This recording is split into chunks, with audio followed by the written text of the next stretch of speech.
Okay, so we're now into part two. We're talking about vaporization. Vaporization. So means like, for example, when you have a cup of coffee, the water in cup vaporized during the time, not as much during the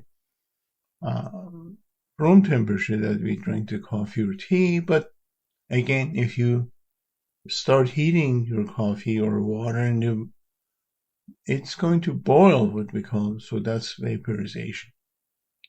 And the opposite to vaporization, as we know, is condensation. So when the vapor comes back as a liquid, so that's condensation. And rain, for example, is example of that. That vapor in the sky become together and become a liquid and drops down as a rain. So these two, vaporization and condensation, are just the opposite to each other. Of course, there's energy involved with the vaporization. And because of that energy, we need to apply energy to vaporize something or boil something.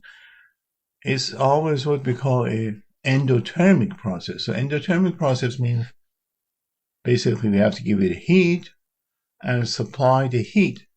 And people studying human beings are saying our advantage as a species is because we can sweat. And sweating is endothermic process. So we get cool because they have to apply energy to sweat and evaporate that sweat and the liquid from our skin. So we get cool. And because we get colder and cool, we can run and catch something we did when we were in the cave. So it is a major thing for us as human beings, we can sweat. And that process is endothermic. So again, vaporization requires input of energy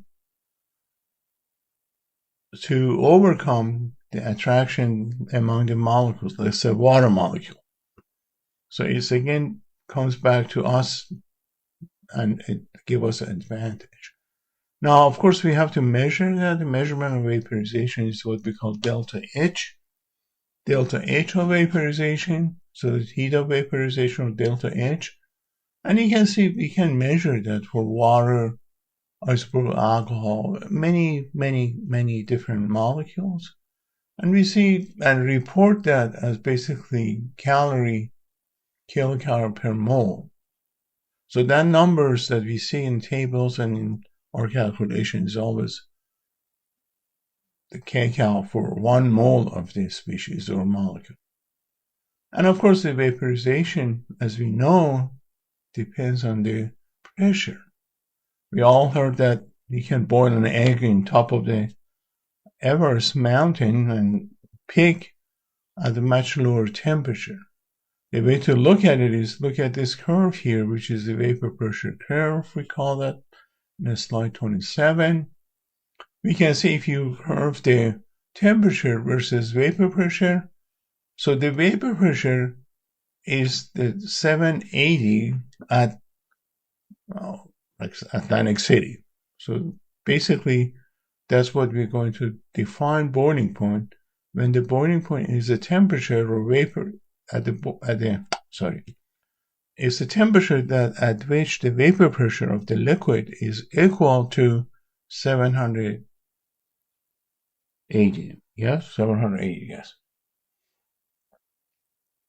So now, or 1 atmosphere.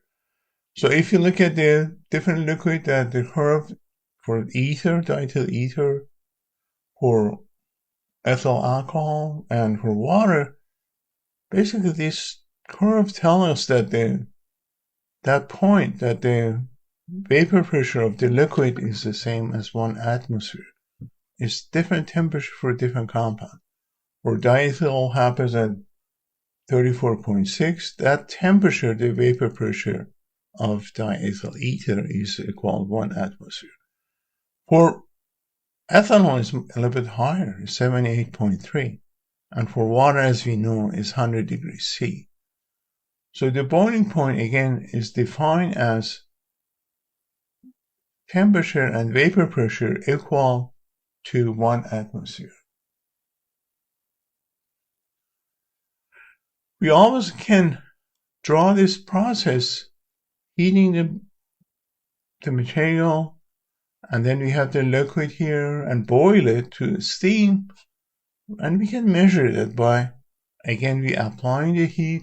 So the Q is the mass of the water times a constant that we're going to talk about that, times change in temperature from in here to here.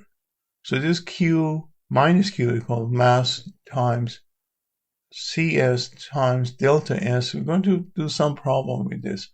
Is really what we're going to learn through this process, how to measure that. And then a number of physicists came and told us about how to measure different temperature and pressure and activation of vaporization.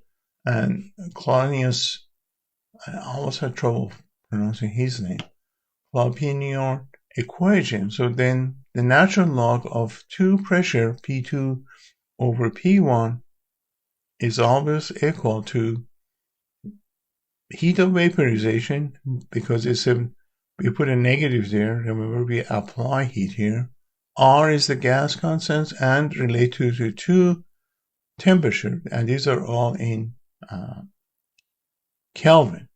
So I think there's a problem similar to this that we're going to work on it in our next lecture.